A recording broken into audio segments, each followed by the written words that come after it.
Aren't those something? Creative product lines, brilliant advertising. Those mean a lot, but it takes even more to account in full for Polaroid's growth. And the folks at Polaroid weren't a bit shy in naming that most important ingredient. In fact, they asked me to tell you how well they know and appreciate how important dealer support, your support, is in all its aspects, whether it be your skill and knowledge behind the counter, your newspaper ads, your window displays. Yes, Polaroid does know and appreciate what dealers are doing to make such a success of instant photography. Because they do, they're going to try an unheard of experiment. They're going to share with you in great detail their plans for the coming year. Plans you'll learn about in a little while for the new model 103 and 104 color pack cameras due to go on the market early next month. The long-awaited Model 20, the black and white camera that will sell for about $20.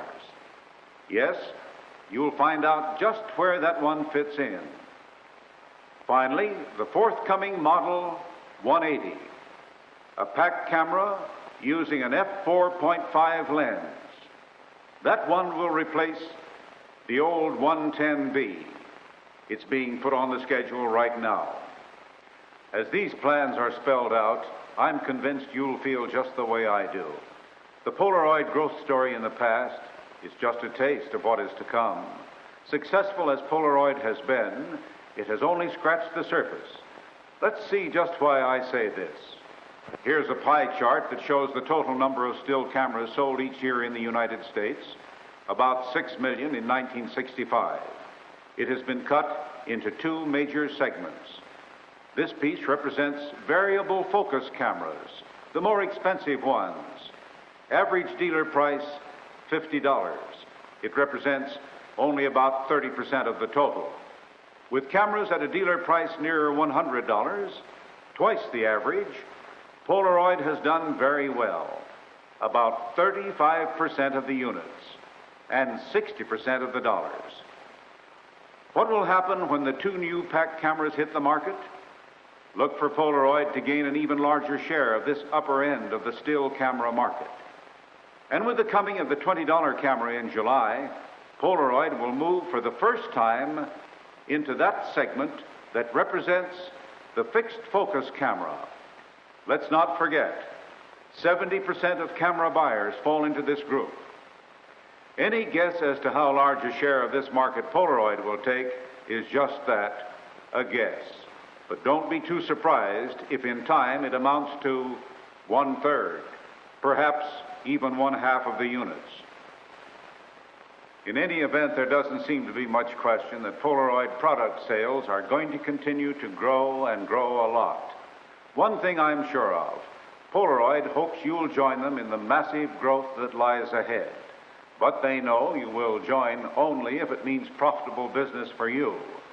Their marketing people do not assume that every dealer is making a big profit on the Polaroid line. As we poked around with our newsreel camera late last year, we found too many places where profits must have been low. On the other hand, there were many dealers who were selling at respectable margins, even amazing margins, in this day of heavy discounting. One mighty interesting thing showed up in the analysis Polaroid made of last year's business. In many areas, there has been a change of attitude at the retail level. More and more dealers find that they can set prices at a profitable level and hold, even increase, their share of the local market. How? The answer seems to lie in shifting the focus from price selling to promotional selling, and the facts seem to bear out this finding. For example, during 1964, the average increase in Polaroid sales across the nation was about 13%.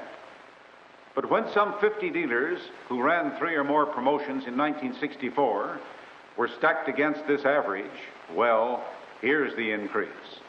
32%, more than twice the average gain. Did they do it at a profit? Polaroid thinks they did. These dealers repeated and repeated and repeated. They spent their own money for ads, direct mailings, demonstration pictures. Special locally done signs. In addition, close study of these outstanding dealers showed they had used about every promotion Polaroid came up with. They went in big for trade-in promotions and the 6-point camera check. They made use of professional football stars, scheduled the Polaroid camera girls and backed them up with ads, and cashed in on the trip to Rome promotion. They ran plenty of ads and kept the Polaroid name out front in their windows and counters. When it came to price selling, they concentrated on the model 101, but at the counter, the prospect was traded up to the model 100 and sold a bag full of accessories. What was the overall result? This group of promotion-minded dealers found they had sold the 100 at a ratio of 4 or 5 to 1. Compare that with the national average of 2 for 1, and it makes quite a picture. Did they feel it paid off? Will they spend their own money in 1965 to keep it up? Only one way to answer those questions. Send some staffers into the field and find out. And that's just what we did. First, let's talk to a man who sold about $18 in accessories for every camera he sold in 1964. Meet Ed Semillion of Mass Motion Picture Service. Ed, where do you operate? Lowell, we have leased apartments in 17 stores throughout New England and upstate New York. And did you have a good year? I'd say so. Our units were up over 30%. How many promotions did it take to get that kind of gain?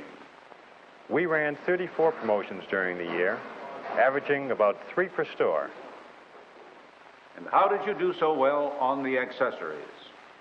Well, for one thing, we had the Polaroid accessory tray in every store. Our people were taught to take it and demonstrate before the final tally was added up. Accessories are surprisingly easy to sell if you show them. Anything else boost your accessory sales?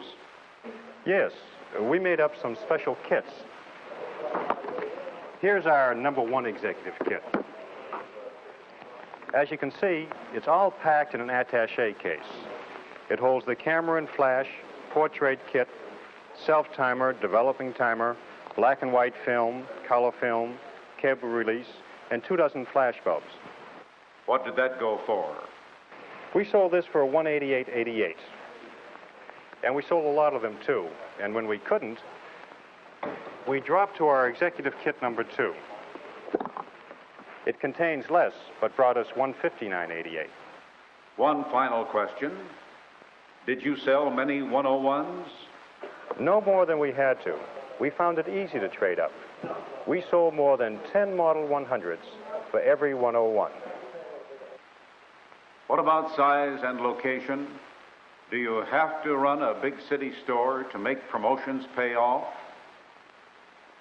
This is Laconia, New Hampshire. Population 16,000 people when the skiers aren't in town.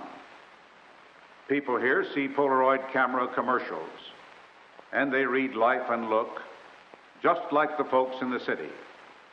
They also respond to promotions, as Jim Wilson of Aldrich Photo found out in 1964. In this small store, with his first 6-point check, Jim Wilson moved out 10 cameras. What did you think about that? I was amazed. Before it happened, I wouldn't have bet anyone that I could sell 10 cameras at $159 in a single day. But I did, which just proves you never know. So what did you do after you sold that many in one day? Why, I booked another one just as fast as I could. The promotion, plus the fact that it was just before Christmas, moved out another 15 cameras. I never saw anything like it. Those 25 cameras were 1/3 of my total Polaroid volume. And how did 1964 stack up against the previous year? Oh, I did twice as many cameras. Any complaints? Yes, sir. I started promoting too late. This year, I know better. I'll be off and running this spring. Well, how about it? Will this be your story in 1965? What do you do when the competition all around you has driven prices down to rock bottom level? Some dealers, like Charlie Welch down in Fort Worth at the camera shop, have an answer. Ignore them and promote heavily at a price level that makes it all worthwhile. Charlie, how many Polaroid promotions did you run this past year? About 8 or 9. We began last June with 3 ads in the local newspapers on the new Model 101 camera, and then we ran 1 a month through the fall and stepped it up to 2 monthly in November and December. What kind of promotions? Well, just about everything that Dick Johnson, the Polaroid rep, suggested. We had a couple of 6-point promotions, several trade-ins, and we even ran ads to sell the used camera we took in on trade. These cameras up here. And were your prices high enough? They're never quite high enough, of course, but we're getting $139.95 for the Model 100, and that's about $20 higher than the local market, more than most camera stores around here. But could you sell at those prices? We sure could. In 1963, we sold 122 Polaroid cameras, and due to promotions, we increased our sales to 159 cameras this past year, about a 30% increase. And what was the mix of 100s to 101s? About 9 100 cameras were sold for every model 101. Going to promote in 1965? You bet. Sometimes in this business, almost unbelievable things happen. Out in North Hollywood, California, Jack Williams of Hooper Camera Exchange got so excited about the success of his promotions, he paid a tribute to Polaroid in a very special way. Just what was it? Well, after Jim Moran set up several promotions and helped me sell a lot of cameras, I agreed to give him an endorsement. You mean you wrote a letter for him? Better than that. He was running a training session for Woodall's camera over in Glendale. I showed up, stood before the group, and told him how well we had done and how we did it. That was a crazy thing to do, wasn't it? Go help a competitor. I know it, but then I owed Polaroid a big favor.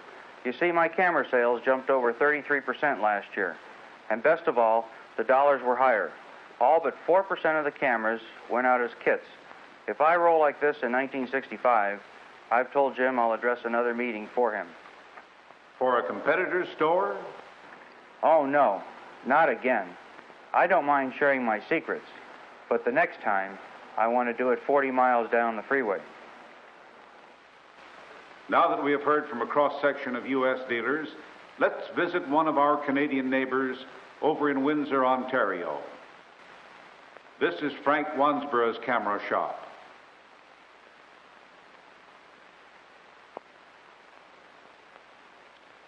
What kind of a year did you have, Frank?